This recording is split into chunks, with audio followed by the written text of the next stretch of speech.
The 11th edition box for Warhammer 40k has finally come out, and I've been super stoked seeing how many people have been painting their Space Marines and Orcs and all the really just pretty epic paint jobs there's been recently. Me personally, I have been painting my Orcs, and I don't think I'll make a video on it. I kind of just been painting it in my spare time. I do plan to show how I paint my Orcs in a future video, but I don't plan on making a video of me painting the whole Orc side of the box. As for the Space Marine side of the box, I don't really know what to paint them as. I do like Blood Angels, but I've never really painted Blood Angels before. I do like Salamanders, and I do actually have some Salamander models, but I don't really feel like painting green. I've kind of killed my passion for painting green with the Death Guard.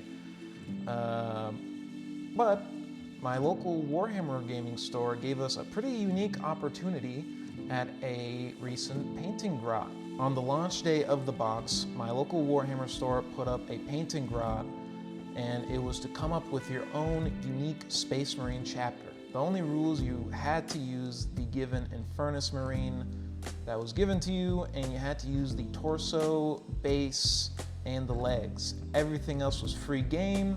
You just had to make sure that there was a unique logo on there. Now, for a good while, I've actually had an idea for a homebrew chapter that I've never acted on, and I wanted it to be a mix of Raven Guard and Space Wolves. The idea is that the Space Wolves got a really bad taste in their mouth after having to deal with the Inquisitors and then genociding a bunch of people. So a good chunk of Space Wolves just decided to go rogue. They left the Imperium, they cut off all contact, they refused any help, from their cousins, all that good stuff. And the only way that they get resupplied now is that they go into battlefields that other Space Marine legions have lost, and they go in and they hide in their dead corpses, and they take their guns and their gene seeds and their armor, and then they surprise attack the enemy forces that beat their comrades. So with the model, the very first things I did was cut off the emblem on the chest with an X-Acto knife, and I actually took a Salamander pauldron and I cut off the logo from that too, because I really wanted to use it because it had a real cool chain and hammer keychain on the pauldron. Now, to really sell that these guys are grave robbers, I decided to give him a bunch of weapons, and I took them from the Red Corsairs kit.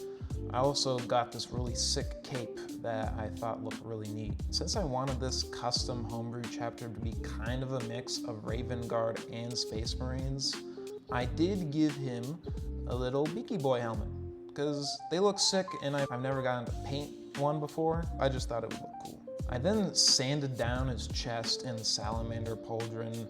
I used first like 280 sand grit paper, and then I polished it with 320 and then up to 4 something with a nail file to give it that really nice smooth look, to make sure there's no signs of the past emblems on there.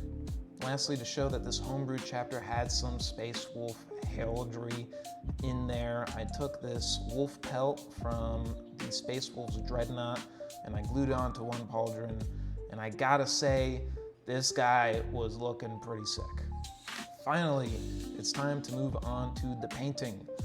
The very first thing I did was paint the torso and legs with Thunderhawk blue. This would be my base coat, and it will also be the darkest parts of my armor. I then based it with Ulthen Gray through an airbrush to give it a nice smooth transition between the shadows.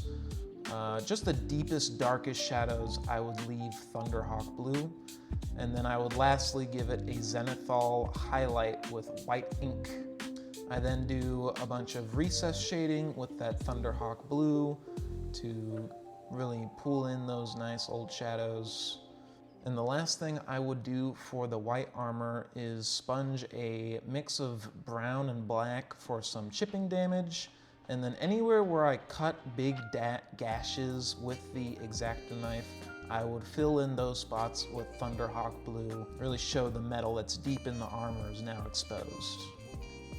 For all the leather, like his capes or his chainsword sheath, I first painted it Mournfang brown, and then I gave it a wash of Rhinox hide, pulling all of it to the centers or the shadows, and then I reestablished those highlights with Mournfang brown, and then I would go back over it with XV88, and for the final highlights and for small scratches, I would use a mix of XV88 and Screaming Skulls.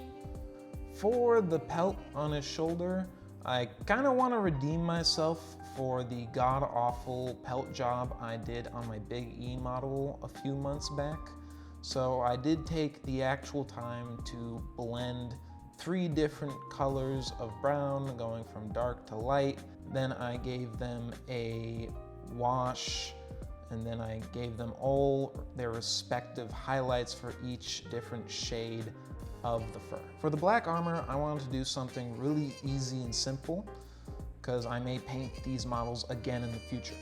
So I just dry brushed it Thunderhawk Blue, and then I gave it another smaller dry brush of Fenrisian Gray, and then I gave that all a wash of Black Templar contrast paint to blend the colors in and to really tone down how bright these dry brushing highlights were. For the lenses of the Space Marine, I didn't do anything crazy. I just painted it white, and then I gave it a little wash of fluorescent blue, called it a day. Now, one of the rules for the painting grot was that I had to have my own custom chapter symbol. And for that, I pulled out my Goblin Hobbies stamping kit. And I landed on a cool little combination of 2 different symbols.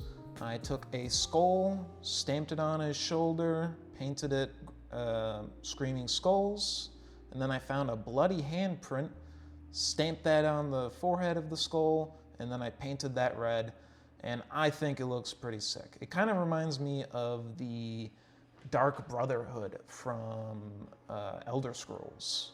Lastly, for any smaller bits and bobs, like the chain on his pauldron or some metal pieces on his fusion backpack, I did a lazy non-metallic metal of black, red, anthracite gray, rock gray, and white with no blending at all, just simple layering. And with that, the model is pretty much done. Now for the base, there's not really much I can do with the base since I am forced to use this base. So I decided to give the model a pretty cool little OSL from beneath. I sprayed in all the cracks of the base with a red, and then sprayed it on the legs of the Space Marine, and then I started doing some highlights of the red mixed with an orange, and then mixing that red-orange mix with yellow and just doing smaller highlights of that. Overall, I'm pretty happy with how the model looks. I think he looks pretty sick. He doesn't look too much like a Space Wolf, but hey, this is a first attempt, so I'm not too bummed about that. And I would definitely paint some more of this homebrew chapter of mine in the future. It's super easy to paint. I think I could paint one of these guys in like an hour. So if I wanted a whole, I could paint like 5 of these dudes in like 5 hours. So not too hard. Most of the work is done with an airbrush, and then the other half of the work is done with dry brushing and a contrast paint. And it's as simple as that. For this video, I don't have the results for the painting competition because it's due in August, so can't do much about that. If you learned anything from this video or you thought the model looked sick, give me a like, give me a subscribe. If you don't want to do that,